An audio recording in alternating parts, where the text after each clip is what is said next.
এক দলের প্রার্থীদের দিকে ডিম নিক্ষেপ করা হলে অন্য দলের প্রার্থীদের উপরও ডিম পড়বে। প্রিয় দেশবাসী, আপনারা ইতিমধ্যে জেনেছেন যে আজকে ঢাকা ৮ আসনে ঐক্যবদ্ধ বাংলাদেশ মনোনীত প্রার্থী 11 দলের প্রার্থী জনাব নাসির উদ্দিন পাটোয়ারির উপর হাবিবুল্লাহ বাহার কলেজে সেখানে একটি অনুষ্ঠানে তিনি আমন্ত্রিত ছিলেন। সেই অনুষ্ঠানে যাওয়ার পরে তাকে সেখানে বাধা দেওয়া হয় এবং জনাব নাসির উদ্দিন পাটোয়ারি এবং 11 দলের যারা নেতাকর্মী ছিলেন তার সাথে তাদেরকে ইট পাটকেল ডিম সহ তাদের উপর আক্রমণ করা হয়। আপনারা এর আগে জেনেছেন যে গতকাল ঢাকা 18 আসনে ঐক্যবদ্ধ বাংলাদেশ মনোনীত প্রার্থী জনাব আরিফুল ইসলাম আদিব তার এবং তার সাথে যারা 11 দলের কর্মীরা নেতাকর্মীরা ছিলেন তাদের উপরে হামলা করে বিএনপি নেতাকর্মীরা। আজকে ঢাকা 8 আসনেও একই চিত্র। এছাড়া আপনারা দেখবেন গত কয়েকদিনে প্রায় 6 থেকে 7টি জেলায় মহিলা জামাতের যারা বোনেরা রয়েছেন, যারা নির্বাচনী প্রচারণা কার্যক্রম করতেছেন, তাদের উপরে হামলা করা হয়েছে দেশের বিভিন্ন জেলায়।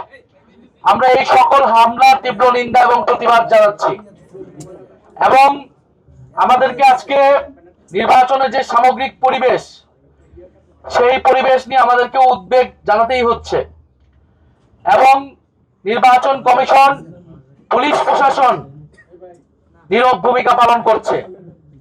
একটি দল একটি জোটকে তারা বিশেষ সুবিধা দিচ্ছে, তার আচরণ বিধি ভেঙে তাদের ইচ্ছা মতো তারা প্রচারণা করতেছে। অন্যদিকে আমাদের যারা ঐক্যবদ্ধ বাংলাদেশের জোটের যারা প্রার্থী রয়েছে, নেতাকর্মী রয়েছে, তাদেরকে বিভিন্ন জায়গায় টার্গেট করা হচ্ছে, আক্রমণ করা হচ্ছে।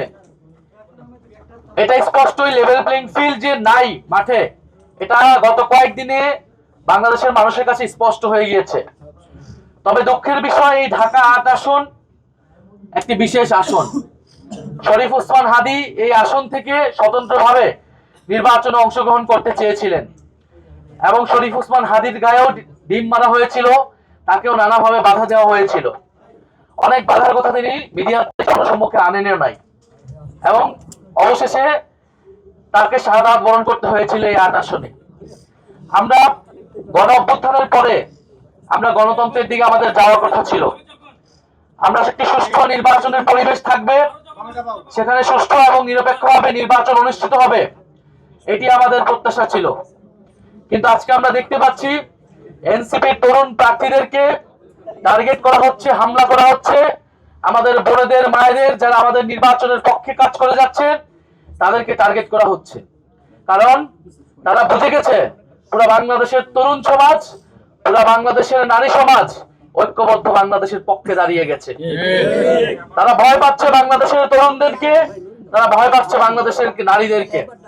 ফলে তারা নারীদেরকে টার্গেট করছে, নারীদেরকে আক্রমণ করছে এবং যারা তরুণ প্রার্থী রয়েছে ঐক্যবদ্ধ বাংলাদেশের, বিশেষত যারা এনসিপি, তাদেরকে তারা টার্গেট করে আক্রমণ করছে। আমরা এখানে কোনো ভিকটিম কার্ড প্লে করতে আসি নাই। আমরা স্পষ্টভাবে বলতে আসছি, হুঁশিয়ারি দিতে আসছি, যদি আঘাত আসে তাহলে পাল্টা আঘাত আসবে।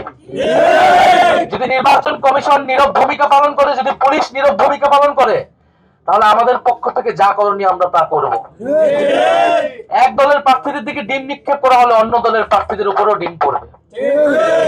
ফলে এখানে আমরা এই ধরনের কোনো পরিবেশ চাই না, কোনো মুখোমুখি কোনো পরিবেশ আমরা চাই না। আমরা চাই শান্তিপূর্ণভাবে সৌহার্দ্য এবং সম্প্রীতির রাজনীতি তৈরি করতে। আমরা একসাথে ফ্যাসিবাদ বিরোধী আন্দোলন করেছি।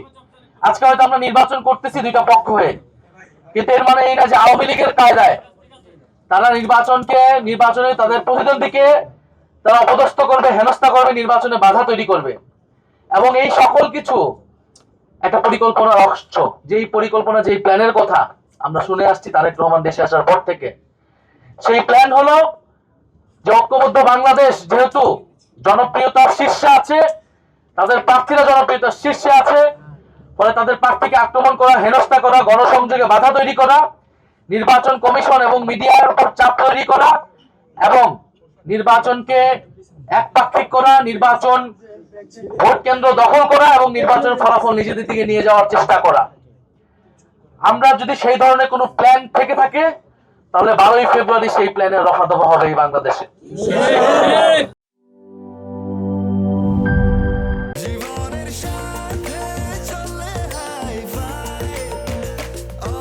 স্বাস্থ্যকর অল টাইম, সব সময় অল টাইম হেলদি লাইফ।